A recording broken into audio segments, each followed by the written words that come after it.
Assalamualaikum warahmatullahi wabarakatuh.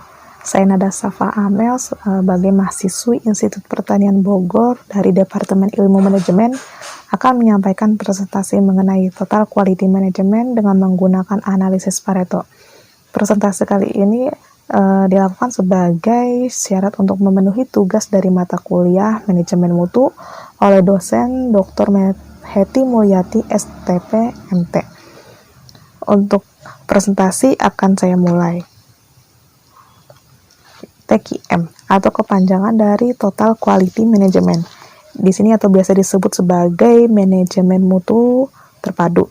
Nah, TQM ini merupakan pendekatan untuk memaksimumkan daya saing organisasi melalui perbaikan yang terus-menerus atas produk, jasa, manusia, proses, dan lingkungannya. Ini menurut Jiptono di tahun 1995.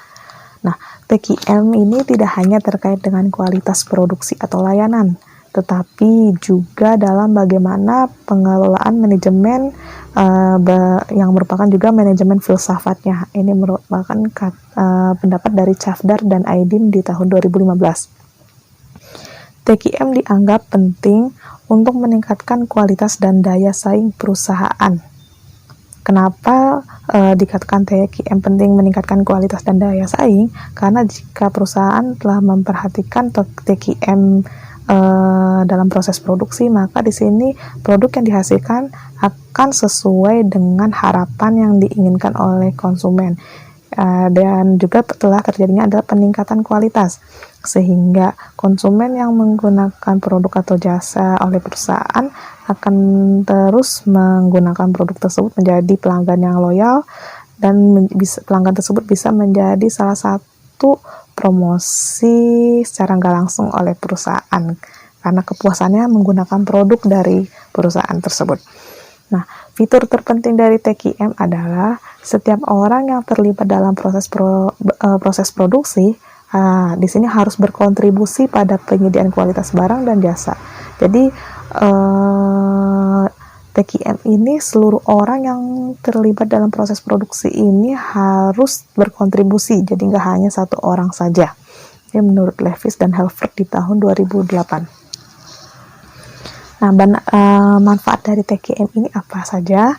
Pertama, yaitu proses desain produk menjadi lebih efektif dan menyediakan pengerjaan ulang atau kegagalan dari kegiatan proses produksi. Yang kedua adalah mengurangi waktu kerja. Ketiga, mengurangi kerja mesin. Keempat, menghemat penggunaan material. Kelima, hubungan jangka panjang dengan pelanggan akan berpengaruh positif bagi kinerja organisasi. Jadi di sini untuk merespon kebutuhan pelanggan ini akan lebih cepat serta mengantisipasi perubahan kebutuhan dan keinginan pelanggan. Jadi akan berpengaruh positif untuk jangka yang panjang. Selanjutnya adalah sebagai komitmen pekerja untuk memperhatikan kualitas. Pareto merupakan salah satu dari 7 tools untuk TQM kendali mutu. Nah, salah satu tools Pareto ini tentunya merupakan tools yang sangat penting juga ya, karena dengan menggunakan Pareto ini kita dapat mendeteksi kesalahan mana yang memiliki presentasi lebih tinggi yang menentukan penyebab masalah dalam sistem peningkatan kualitas. Jadi nanti di Pareto akan ada diagram yang bisa mengetahui masalah mana yang memiliki presentasi yang lebih tinggi. Nah, teknik yang digunakan dalam Pareto bertujuan untuk menemukan masalah yang penting berdasarkan prioritas, yang membedakan dengan masalah kurang penting di antara berbagai masalah dalam menemukan solusi terbaik. Pareto ditampilkan dalam bentuk grafik yang menjelaskan tingkat kepentingan dan peringkat masalah.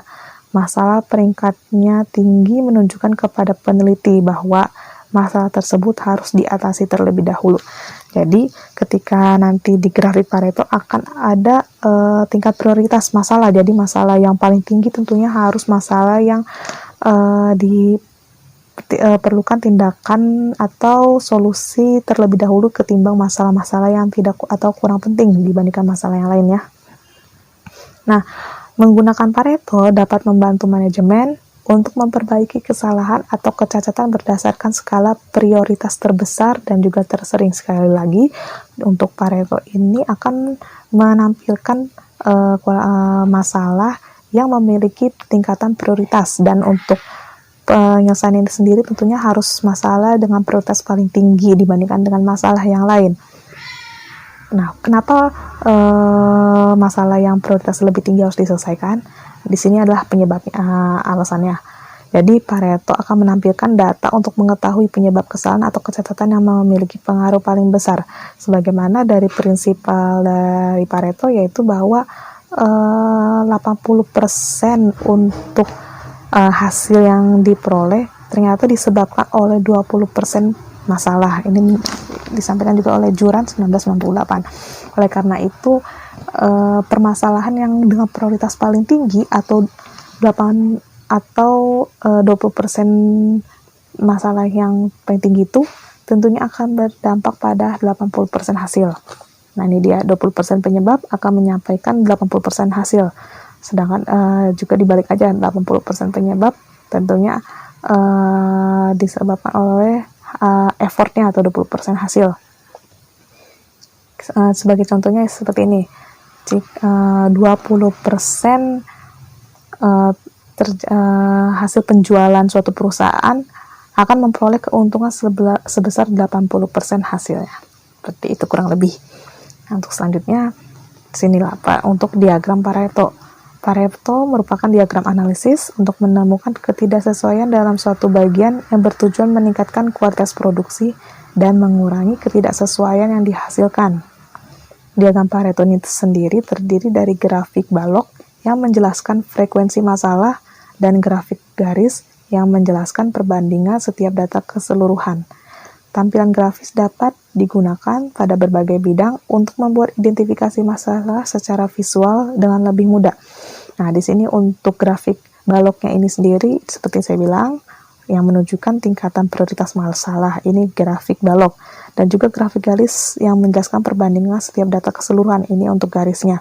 Garis di sini menunjukkan frekuensi, dan garis di sini untuk menunjukkan persentasenya. Nah, kenapa disebut diagram Pareto? Di sini tentunya diagram Pareto sendiri akan bisa digunakan untuk berbagai bidang,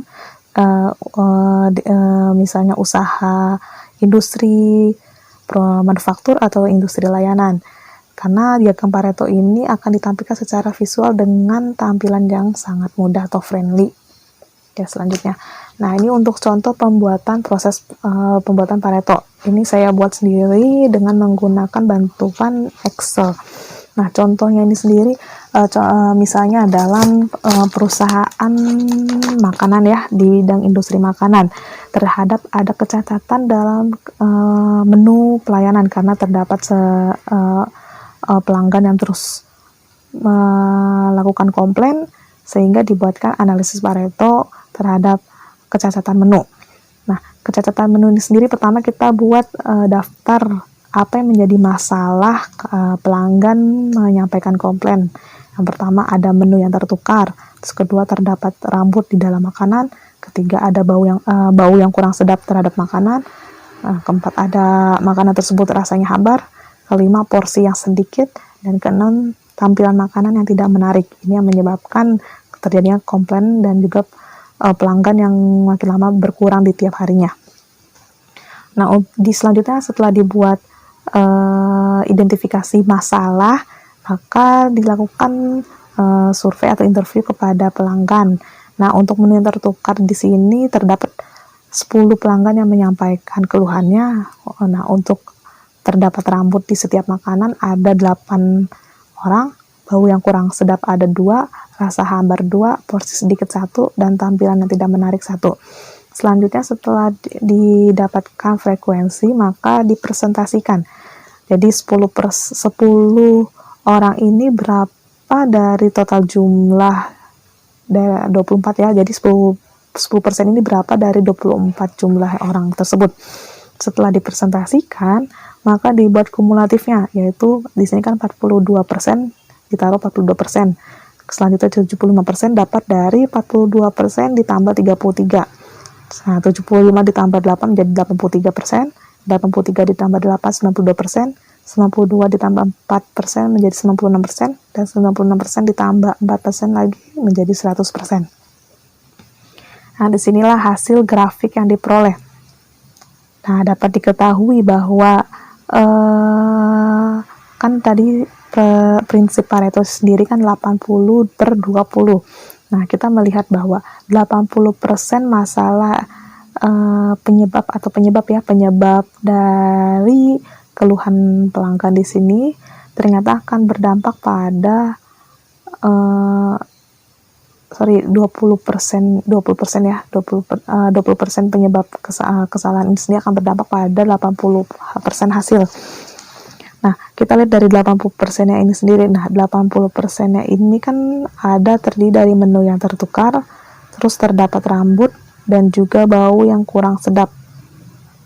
Jadi, masalah dengan tingkat prioritas yang lebih tinggi ini berada pada menu yang tertukar dan juga terdapat rambut.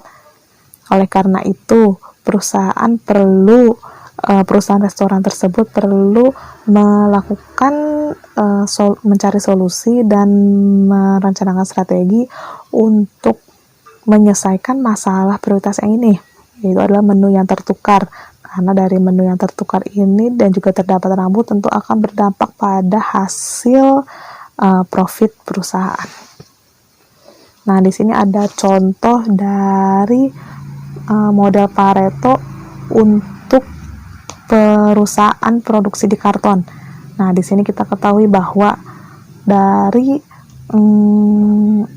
masalah-masalah yang ada di sini, grafiknya bisa dilihat bahwa masalah bonding ini merupakan masalah prioritas yang harus diselesaikan oleh perusahaan karton, yaitu kecacatannya ada di bonding. Jadi manajemen atau perusahaan perlu memerlukan atau mengidentifikasi kenapa masalah bonding ini bisa terjadi di kantor tersebut dan harus mencari solusinya. Karena jika perusahaan tersebut tidak melakukan pemecahan masalah terhadap bonding ini, tentu akan berdampak besar untuk kelanjutan perusahaan.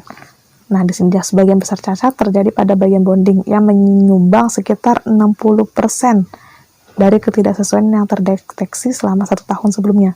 Oke, jadi perusahaan bonding ini telah mencapai 60% masalah. Yaitu kan jadi sangat tinggi ya untuk prioritasnya. Oke, selanjutnya. Nah, di sini contoh grafik Pareto yang menampilkan permasalahan yang dialami oleh mahasiswa. Nah, ini dari penelitian Chavdar and Aydin di tahun 2015. Nah, untuk laki-laki dan juga ada perempuan, permasalahan yang dihadapi oleh remaja-remaja. Nah, untuk garis yang paling tinggi atau grafik prioritas yang paling besar ini terdapat di unemployment atau sebagai pengangguran. Jadi masalah utama pemuda itu berada pada masalah pengangguran, menempati 47,9% dari keseluruhan total masalah. Nah, jadi disinilah yang harus diperhatikan employment dan psikologis dari masalah ini tersebut yang merupakan masalah prioritas yang harus diselesaikan oleh sekolah untuk meningkatkan produktivitas mahasiswanya.